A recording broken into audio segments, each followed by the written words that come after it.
Bien. À propos de musées, moi ce qui me vient en mémoire, c'est votre intervention naturellement au Guggenheim qui a fait grand bruit. S'il y a un musée impraticable au monde, c'est peut-être celui-là. Et vous avez fait une intervention vraiment très très très intéressante par rapport. Alors moi, la réflexion que je me fais, est-ce que justement cette impraticabilité ne donne pas à l'artiste un challenge intéressant pour justement se mesurer à ce pouvoir de l'architecte Ben si, ça, une fois de plus, ça dépend du travail qui est fait. Quand le Guggenheim a été construit, on le sait parce qu'en plus on a des documents noir sur blanc, la plupart, les artistes, pas la plupart, tous les artistes importants de l'époque ont fait des pétitions pour dire qu'ils n'iraient jamais dans ce musée qui était absolument nul et qui était un musée qui était fait contre eux, artistes. Bon. Ils avaient quand même vu quelque chose qui était assez vrai. Ce musée était fait contre la peinture, contre les deux dimensions, etc. Et comme c'était la majorité des œuvres qui se faisaient à l'époque, on peut dire que c'était un musée fait contre l'art de l'époque. Et sans doute des époques précédentes. Donc la révolte des artistes à l'époque n'était pas due à rien du tout. Maintenant, dans le même moment, et moi quand j'ai fait quelque chose dans ce musée la première fois, c'est-à-dire en 70, évidemment pour moi c'est un musée qui déjà à l'époque était quelque chose d'extrêmement intéressant parce que justement un lieu où on peut poser les problèmes même de la peinture, les problèmes du tableau, les problèmes de l'objet, presque obligatoirement parce que si on ne les pose pas, on est mangé par le musée. Donc on est presque entraîné a fortiori par le musée lui-même pour répondre à cette demande. Alors soit on fait une mauvaise tête et on n'y expose pas, ce qu'ont choisi de faire quelques artistes au tout début du Guggenheim en 57-58, soit finalement on y expose bon gré, mal gré, et on a des choses bizarres comme les murs sur les œuvres sur des murs non existants, des œuvres orthogonales sur des planchers pentus et des plafonds en diagonale, etc., etc. Bon, et on s'habitue à tout, et pourquoi pas. Mais enfin, tout ça, c'est très, très, très artificiel, et c'est pas ce que demande, à mon avis, a priori, une peinture, un tableau. Maintenant, dès qu'on fait pas de tableau, dès qu'on fait pas de peinture, et qu'on n'est plus dans la sculpture, je dirais, traditionnelle, le musée, c'est une espèce d'enveloppe, et cette enveloppe, surtout celle du Guggenheim, dans la mesure où elle est en plus absolument magnifique au niveau de son résultat plastique, eh bien, on peut jouer avec, ça c'est sûr et certain. Et du coup, elle est plutôt enrichissante que contraignante. Un exemple d'un architecte qui vous semble vraiment avoir compris cette dialectique et qu'il a pratiqué au niveau de son architecture. Vous pouvez citer un musée qui vous... C'est-à-dire, qui aurait compris quoi? Qui aurait compris que cette dialectique de conflictuelle entre artistes et architectes peut se résoudre de la manière la plus harmonieuse. Ben, ça dépend. Je pense que ça n'existe pas, non? Où il y a des choses qui sont des œuvres, des architectures qui sont relativement, on peut presque dire pas neutres, mais relativement calmes, où beaucoup de choses sont permises et où donc on peut faire beaucoup de choses différentes. Je pense que même s'il y a des choses très difficiles à résoudre, c'était l'une des grandes qualités du musée Beaubourg quand il est arrivé en place, c'est que beaucoup de choses étaient possibles et ouvertes, où on joue quelque chose qui est très formellement contraignant, et tout doit se plier à ça pour le meilleur et pour le pire. Et comme je le disais, il n'y a pas de solution, puisqu'on ne sait pas pourquoi on fait un musée. Si vous savez pourquoi vous faites un musée, vous allez pouvoir dire, bah tiens, je vais faire un machin qui fait 500 mètres de haut et 12 mètres de large, parce que c'est là où on va pouvoir mettre l'œuvre X. Mais on ne sait pas ça. La fonction du musée aujourd'hui, selon vous, C'est La fonction du musée, ça a toujours été plus ou moins de mettre un peu en exergue ou en valeur les objets qu'on sélectionne. Aujourd'hui, à mon avis, la fonction du musée, qui a été une fonction extrêmement autoritaire, forte, est complètement dissoute, elle n'existe plus. Le musée n'a plus de force, le musée n'a plus de discours, il y a autant de discours qu'il y a de musées, donc les musées on peut dire, les musées se sont dissous d'eux-mêmes. Au niveau de l'autorité, maintenant, il y a toujours des musées plus intéressants que d'autres et ça dépend simplement des gens qui dirigent le musée. Ce n'est pas une question d'architecture. D'accord. Est-ce que les foires, justement, n'ont pas remplacé cette spécificité qui était de présenter des artistes différemment? Ah non, ça je pense pas. Non, les foires, ça c'est ce qu'il y a de pire. C'est ce qu'il y a de pire dans le genre. Il ne reste plus que la rue finalement. On revient à la case départ, vos premières interventions des années glorieuses. La rue, c'est aussi autre chose.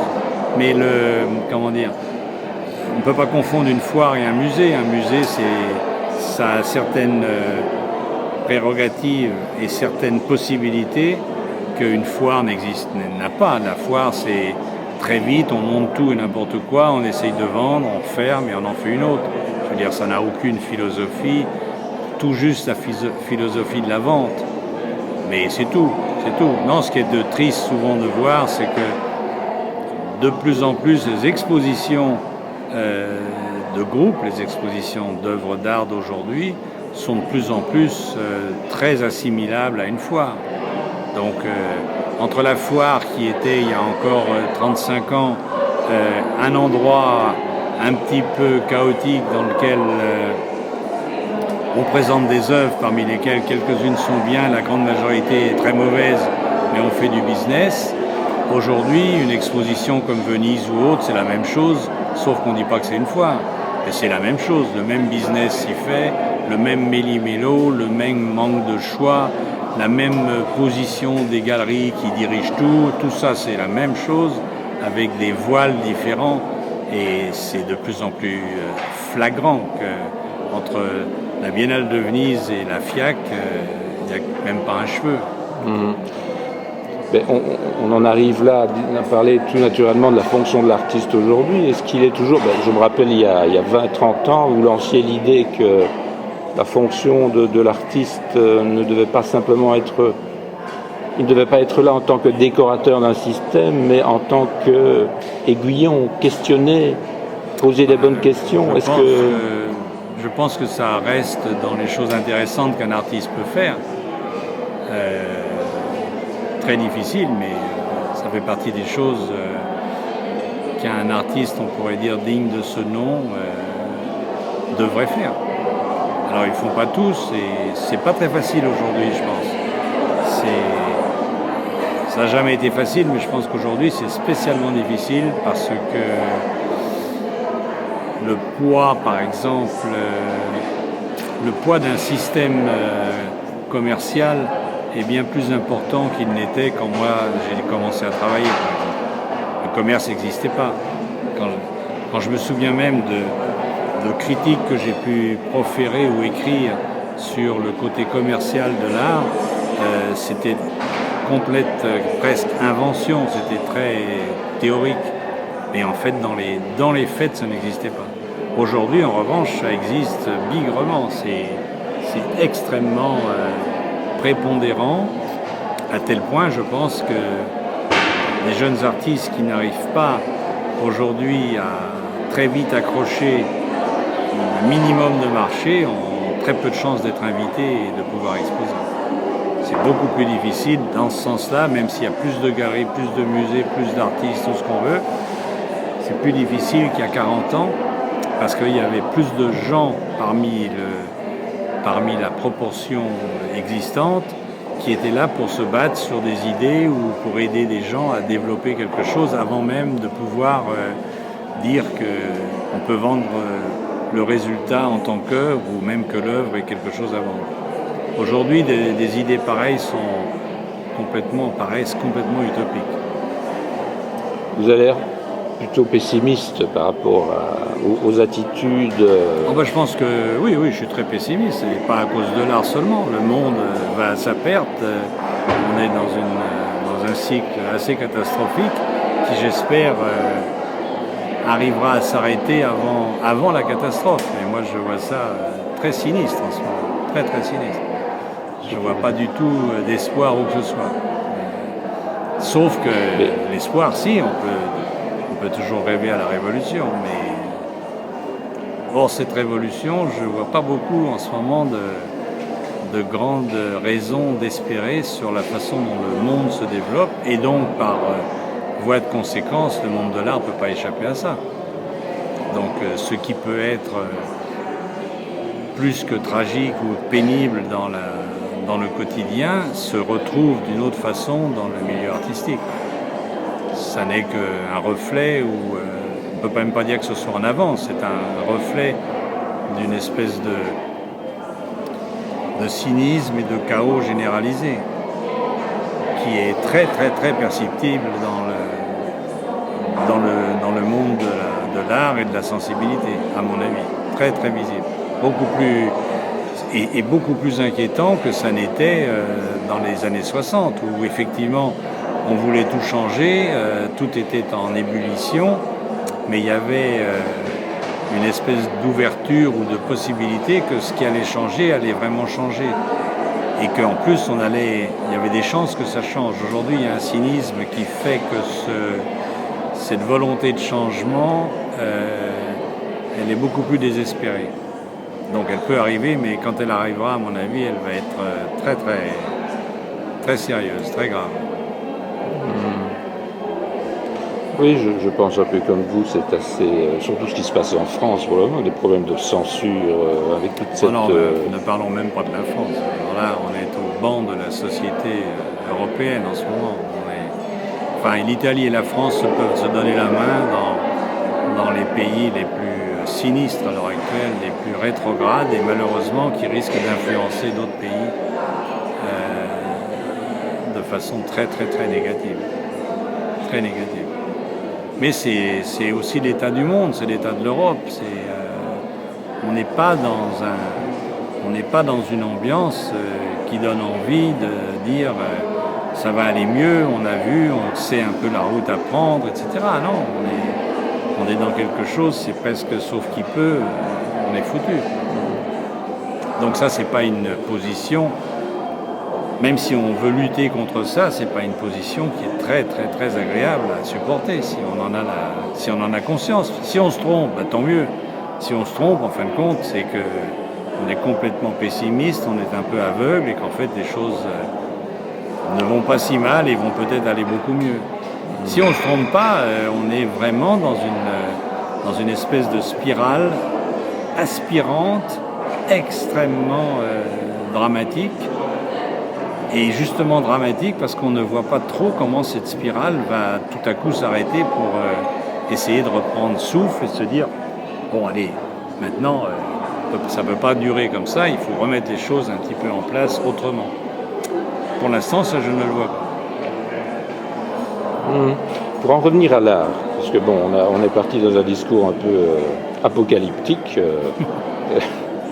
Moi, vos constructions me font un peu penser directement comme ça aux constructions architecturales d'un Brunelleschi, par exemple. Je pense au baptistère de Florence. Je ne sais pas si vous connaissez, qui est un lieu emblématique à Florence, et qui est juste en face du dôme, une espèce d'astronef comme ça qui vous fait décoller. Il n'y a pas cette vision de l'art chez vous qui vous pousse comme ça à aller vers le haut et se détacher de... Ça c'est une chose qui, dépend de ceux qui regardent et pas tellement de l'intention de celui qui fait. Donc beaucoup de choses d'abord de ce que je fais m'échappent, et l'intention que je peux avoir, si toutefois j'en ai, n'est pas vraiment obligatoirement impliqué dans le résultat de l'œuvre. Pour moi, c'est pas lié tout ça. Heureusement d'ailleurs. Ça prouve que même quand on fait des choses extrêmement construites, il y a heureusement des choses qui échappent et que ces choses-là, parfois, échappent tellement que, hop, ça bascule et qu'on est autre part que ce que la construction, même intellectuelle, a permis de faire. Donc mes intentions, quelles qu'elles soient, ne sont pas... D'ailleurs, si même objectivement je regardais un petit peu, quand je parle ou quand je réfléchis sur les choses, je suis effectivement plutôt pessimiste. Quiconque connaît mon travail, jamais ne dit que mon travail est pessimiste. Jamais j'ai entendu dire ça. Pas une fois. Je ne le dis pas, au contraire. Non, pas une fois. Donc ça veut dire que j'ai beau penser ce que je pense ou le dire, je fais quelque chose qui n'est pas vraiment... les travaux pessimistes, généralement d'ailleurs, je les déteste par-dessus le marché. Quand je trouve, parce que souvent les travaux qui ont cette possibilité de pessimisme sont souvent des travaux qui véhiculent du pathos, etc. Et dès que je sens ça dans un travail, quel qu'il soit, j'avoue que je suis tout de suite critique, réticent, etc. Mais ça confirmerait ce que j'ai toujours cru, et ce que je pense, c'est que le travail c'est une chose et la façon d'y arriver, la façon de faire les choses en est quasiment une autre. D'accord, mais je pense que... On a déjà bien travaillé.